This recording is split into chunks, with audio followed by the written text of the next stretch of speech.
chewing. Hey, we're back. Whoa. Welcome to the PI Grill podcast. Okay, hi, my name is Francis Serrano. We're back again. So we're going to continue with our food journey, but this time I did ask for some Mang Tomas, and it's, which is kind of like a liver paste kind of sauce. To me, it adds a different dimension to the flavor palette. Mark can't talk right now because he's actually chewing on one of the ears. You know that expression, like you're gonna talk their ear off? I think that's what he's actually doing. He's chewing their ear off right now. So Mark, so while he can't talk, let's ask him some pertinent questions. So Mark, do you really travel to all those places, or do you Photoshop everything? He does Photoshop everything. He does Photoshop everything. I don't know how to Photoshop. He lies. I don't know how to Photoshop. When he lies is when he opens his mouth. Wow. I'm just being serious. Oh. And, all right, what are we trying out next, Mark? Okay. Let's get the big balls. Yeah, let's get the big balls. Okay. So when I was growing up, we just called this kwek kwek, but apparently the other name for this, which is chicken egg version of the kwek kwek, right, called Tokneneng, and it's $1 each for this. All right, ready to do this. Move. Oh no. Oh. It's basically a boiled egg, covered in batter and then deep fried, and it still tastes amazing. Yeah, it's still a little bland for my taste. A little bit of seasoning. Some sauce mariosep wouldn't hurt this. I really like how crispy ooh, you're left with a shell. Mm-hmm. I just like how crispy the batter is in this. Ooh. Dip it in some vinegar, like a traditional kwek kwek eater, or Tokneneng, I guess. My family came from Tumawin, Isabela, and when we use the word neneng, it's usually where it's referring to a girl. And one of my older cousins, we always call her neneng. So Ate Neneng, this is for you, Tokneneng. I mean, the egg's gone, but yeah, the batter's pretty good. It's batter's pretty good, but it's crispy. Mm-hmm.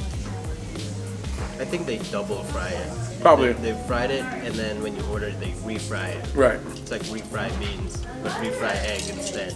All right, what's next, Mark? The other skewer? Or should we go? Do you want to try the shrimp thing? Let's try the shrimp thing. Yeah, the ukoy. Ukoy. Which is basically a shrimp pancake. Right. How do we eat this? Well, there's two, so we're just gonna have to. So this is what it looks like. Oh, sorry, I didn't mean for the onion shallots. I'm just gonna break a piece. Kind of big. Yeah. And it comes with a full shrimp with a shell on, actually. I'm gonna try it without the sauce. Me as well.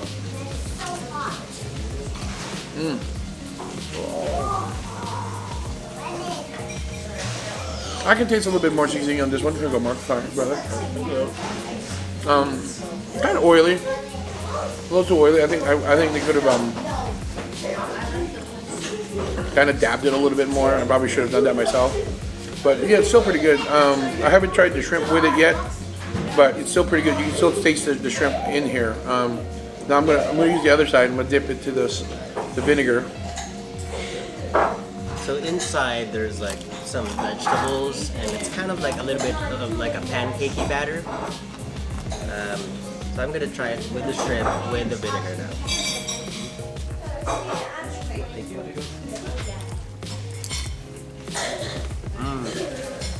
Oh, amazing.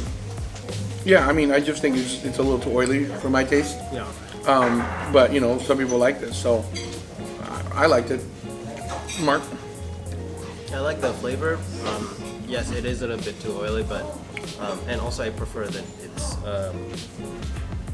it kind of lost its crunch, because I remember eating this to be Crunchier. Yeah, I do remember that. Yeah. But otherwise, the flavor is pretty good, especially the part with the shrimp in it. I hope the shrimp was crunchy. All right, let's move on. The safe barbecues. So I think these are what type of protein is this, Mark? Pork barbecue. Okay. Pork barbecue. Very traditional. Very traditional street food in the Philippines. This is actually more in the higher end as far as the street food is concerned, because the pork is a costlier type of protein, but it's still pretty good. So.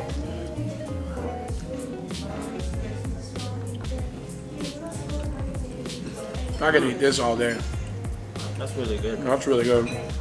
So, just like with the pork ear, it has a similar Marinade. sweet, like sweet barbecue sauce going on. But I don't think it's marinated the same as the tocino. No. It has more of a smoky taste to it, and the char. I think what they do is as they grill it, they kind of Brushing it, on, yeah, exactly. brush it on. Yeah, because if it was marinated, I think the marinade would go all the way through. As you can see, it kind of has a discoloration at the end, but yeah, they're definitely brushing it on, so it infuses it on the outer layer, but you still have the original taste of the protein. So.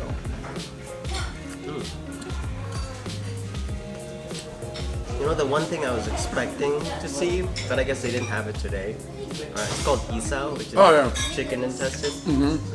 Hopefully they'll have it on another day because it's a street food.